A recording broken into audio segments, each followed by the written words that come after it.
What's up guys, and welcome back to Retro Gamer Gen X's Retro Gaming channel. And in today's video, we're going to be taking a look at retro video game consoles from the 2000s. Yeah, the 2000s, man, that really makes me feel old that was like 20 years ago. Can you believe games like this was released 20 years ago? But anyway, guys, if you guys haven't checked out any of my other history videos, go ahead and click that link right above. That takes you back from the 70s to the 80s to the 90s. Basically, I did all of those, just showing all the video games and all the consoles and some handhelds and other things that made this industry what it is today. I wanted to say thanks to all my subscribers and all my viewers as well, and everybody that supported me for the past year and a half, so I could basically show you guys all these retro video game consoles and all the history and engineers and everything behind them. If you like the content, go ahead and hit that like button. And if you like it that much, go ahead and hit subscribe. And if you go ahead and subscribe to me, go ahead and hit that notification bell. That way you get notifications every time I drop new content like this as well. And also, if you want to help support the channel, go ahead and hit that super thanks heart down below. Any support that I get from you guys would be greatly appreciated, and I'll go ahead and run your name in the credits in the videos coming up. But with no further ado, let's go ahead and take a look at retro video game consoles of the 2000s.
The story of the PlayStation 2 starts shortly after the launch of the original PlayStation in 1994. Ken Kutungari, the father of the PlayStation, already saw the need to start developing the next generation of system to stay ahead of the competition. Sony wanted to develop a new system that would not only play the new generation of games, but also be fully backward compatible to the original PlayStation. The only system that had accomplished that up until this point was the Atari 7800, being fully backward compatible to the 2600.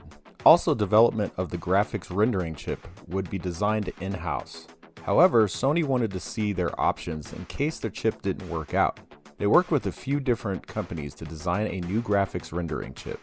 The most popular of these companies was Argonaut Games, which had been working with Nintendo since the NES days, and had created the Super FX chip for use in the SNES system. After several designs were submitted, Sony decided to go with their own in-house design, which became the graphics synthesizer chip. With help of Toshiba, Sony also designed a CPU for the system called the Emotion Engine. Work continued on the development through the mid-90s. Sony ultimately decided to put a new technology into the system, the newly designed DVD-ROM drive. This would not only allow the user to view DVDs, but also have games on DVD format, which would increase the amount of space for games on the disc by tenfold, making better quality games with amazing graphic capabilities. To top it off, Sony also decided to make the system able to connect to the internet via a 56K modem or high-speed broadband, and to have a hard drive for games that would support it. This would be accomplished with an add-on accessory that mounted on the back of the PS2 via the expansion slot called the PS2 Network Adapter. The design of the PS2 case was inspired by Atari. Ken Kutungari was a fan of Atari and wanted something in the design that would bring back the nostalgic feeling from the old-school Atari systems. He wanted to design a system with fins like the original 2600, but it seems Sony took it a step further. Towards the end of the Atari's computer lifecycle, they were going to release a new ST computer named the Falcon Microbox. However, this was canceled as the company went into bankruptcy and never saw the light of day. The case design, however, looked eerily similar to the case that was designed for the PS2. The two systems look almost identical besides their color. By mid-1997, info was leaked to the press about the new system, and its features such as having a DVD-ROM drive and being backwards compatible to the PS1. However, Sony denied that they were working on a new system at all.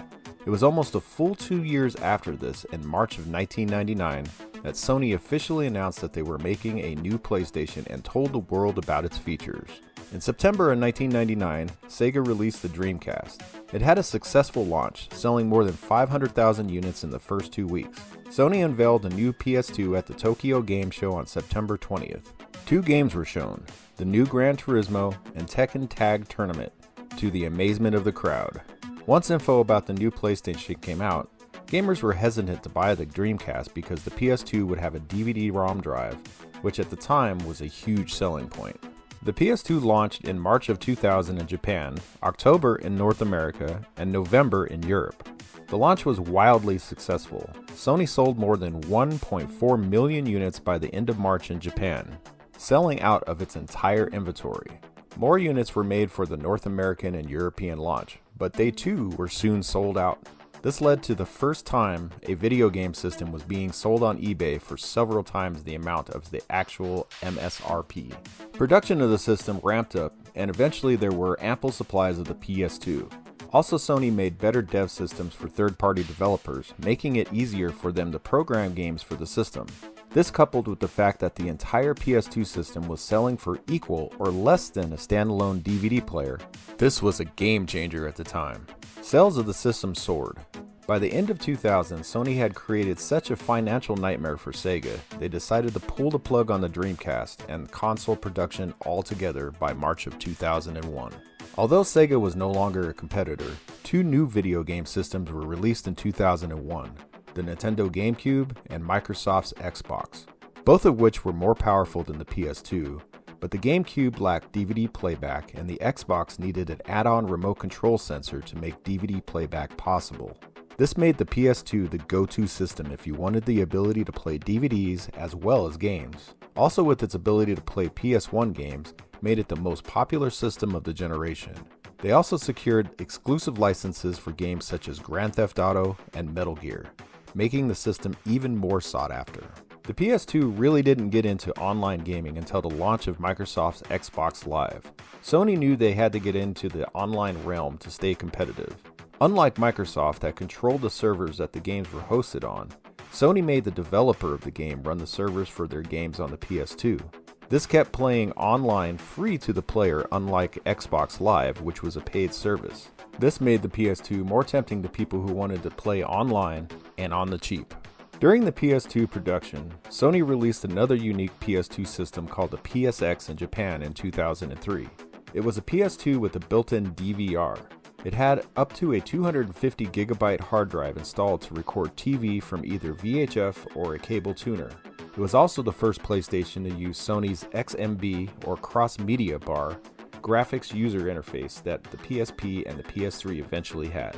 By the end of 2003, the PS2 was a hit, already selling millions of units over what the competition was selling.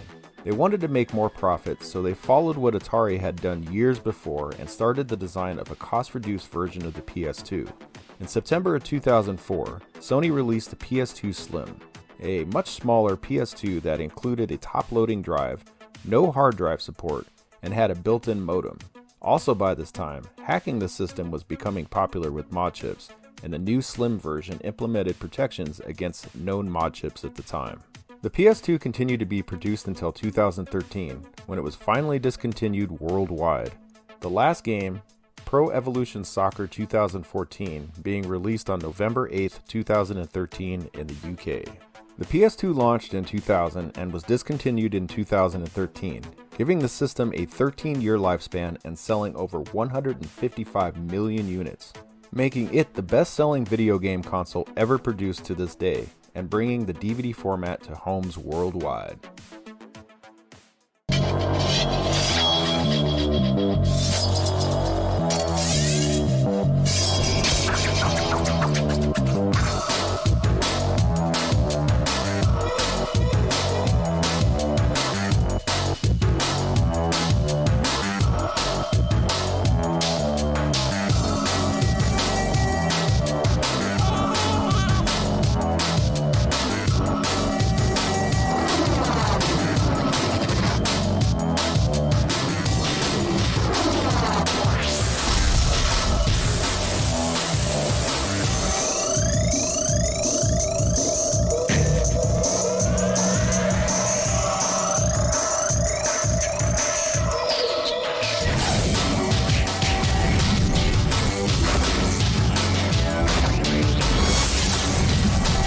Nintendo GameCube.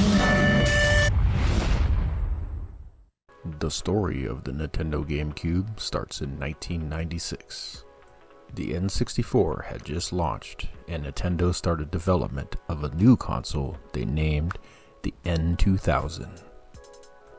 In 1997, a new company called ArtX was created as a spin-off of SGI, the company that helped Nintendo develop the N64.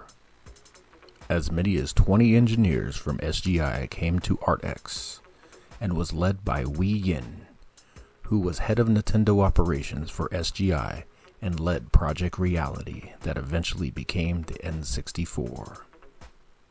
Starting in May of 1998, ArtX partnered with Nintendo to design the system logic and graphics processor for the new console.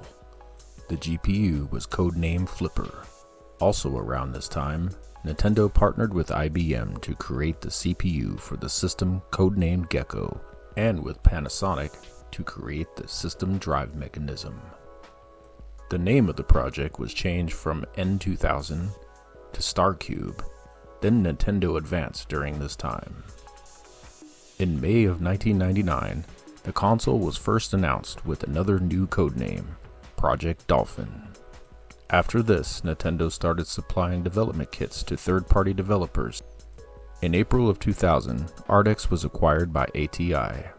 Although the Flipper GPU was already finished by ArtX, this is why the ATI logo is on the front of the GameCube. It was at this time that ATI stated that they are now a major supplier of graphics chips for the game console market, and boasted about how they were the top of the hill with their 128-bit architecture. Also in development at this time was a motion controller that was supposed to be used with the system. Nintendo had patented this idea. Unfortunately, the final design was not ready for the launch of the console, and it was postponed until their next console, the Wii. A lot of the games that were being developed for the N64 were postponed and ported over to the Dolphin as launch titles. The last first-party game released on the N64 was in May of 2001, 6 months before the launch of the Dolphin. It was also at this time that the console name was changed to the GameCube. On May 21st, 2001, it was revealed at E3 at a price of $199.99, which was $100 less than either the PS2 or the Xbox. The GameCube launched in Japan on September 14th, 2001, and in North America on November 18th, 2001. In Japan, 300,000 of the 450,000 units that were made sold in the first 3 days, and in North America, over 600,000 units were sold by December of 2001. Nintendo thought they had a hit on their hands. They had predicted 50 million units sold by 2005, but this was not the case. Only 22 million were sold by that time. But because of the lack of a true DVD player, like its competition, the games marketed towards kids, and most older gamers seeing it as toyish, it did not do well competing with the Xbox and the PS2. In fact, it is the third worst selling Nintendo console, with only the Virtual Boy and the Wii U being worse sellers. With the Wii being launched in 2006, Nintendo announced that the GameCube would be discontinued in February of 2007. The last official game, Madden NFL 2008, being released on August 14th, 2007. The Nintendo GameCube had a 6-year lifespan from 2001 to 2007, selling over 22 million units and being Nintendo's third worst selling console.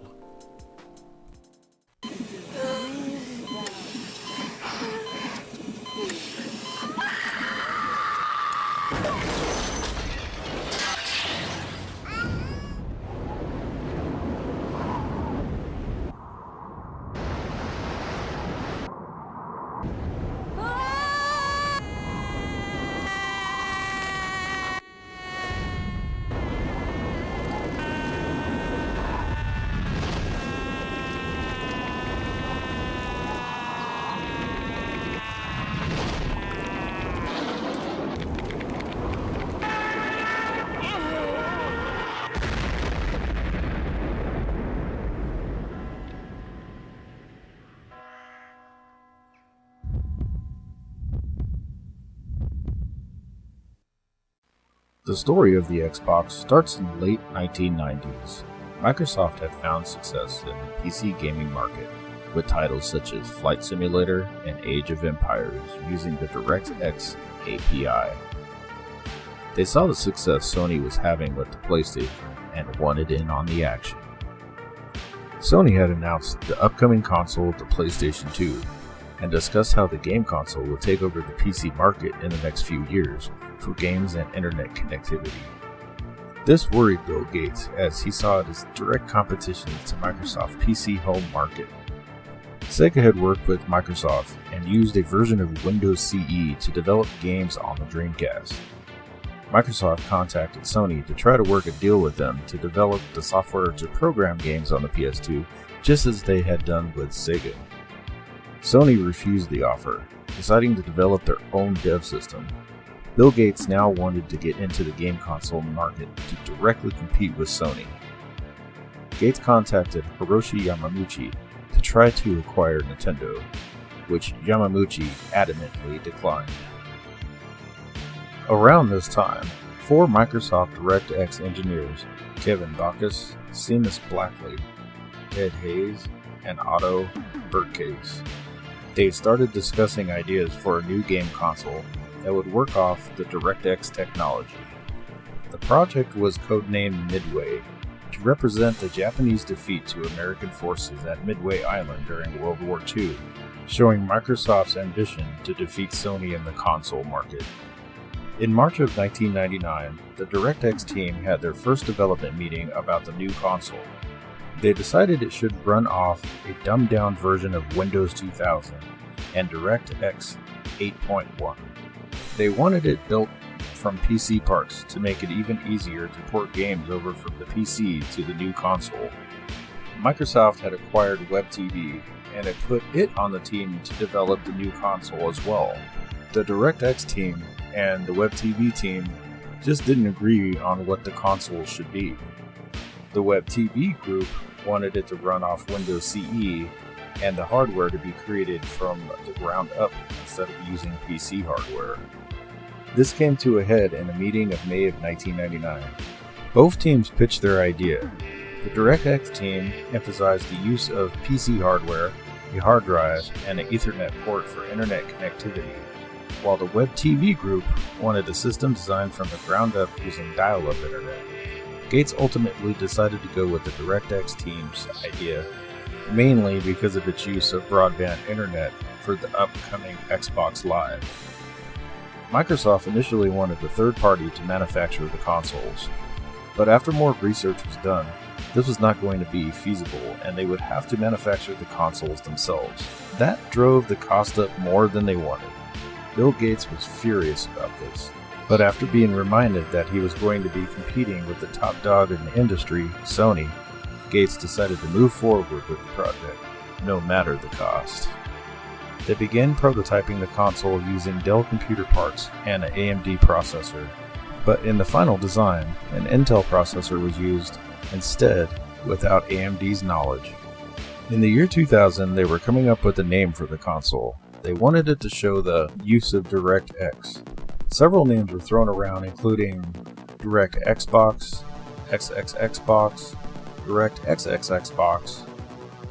The Direct Xbox name was shortened to Xbox, and this is the name that was ultimately chosen. Now they had to come up with a controller. Microsoft contacted Sony's supplier on the controllers, Mitsumi Electric, to use a design similar to the PlayStation's folded circuit design that was compact. Unfortunately for Microsoft, Mitsumi was loyal to Sony and declined to work with Microsoft. They designed their own controller with a larger circuit board. This is the reason that the original controller was so large. Later, they developed a smaller, more compact design known as the Controller S.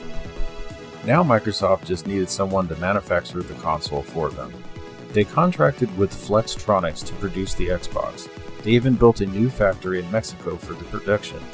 Early production models were prone to failure, with about a 25% failure rate. This was corrected in later revisions.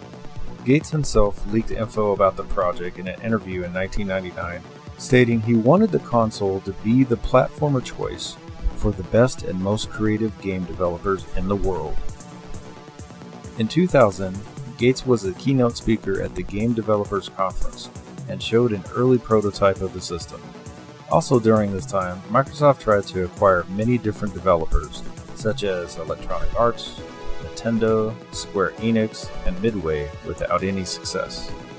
But they were successful in acquiring Blessitha Game Studios, Tecmo, and Bungie, which brought the first exclusive titles to the Xbox: The Elder Scrolls 3, Morrowind, Dead or Alive 3, and Halo. The Xbox was officially announced on January 3, 2001 at the Winter CES show, with Dwayne "The Rock" Johnson and Bill Gates unveiling it. The system was launched on November 15, 2001, with the first 1,000 units shipped to the Toys R Us store in Times Square, New York, with Bill Gates greeting people who bought it. Sales of the unit were initially strong, selling more than 1 million units in the first 3 weeks. Sales of the unit continued to be strong, selling more than 15 million units by July of 2004. However, things were not all good for Microsoft. Due to the high cost of manufacturing, they were losing money on every console they made. The initial sale price was $299, but the unit cost $425 each to make. Over the course of its lifespan, the console cost Microsoft over $4 billion in losses, but it was a good competitor to Sony and Nintendo, and with Microsoft's new exclusive titles being profitable, Gates ultimately decided to continue in the console market and start to develop the next generation, the Xbox 360. The Xbox 360 was announced on MTV in May of 2005 and released in November of the same year. NVIDIA ceased production of the GPUs in August of 2005. The Xbox was discontinued in 2006. Although games were still being made for it until August of 2008, with Madden 09 being its last. Xbox Live support ended in April of 2010. The Xbox had a 5-year lifespan, from 2001 until 2006, selling more than 24 million units and being Microsoft's first game console. Game over, man! It's game over!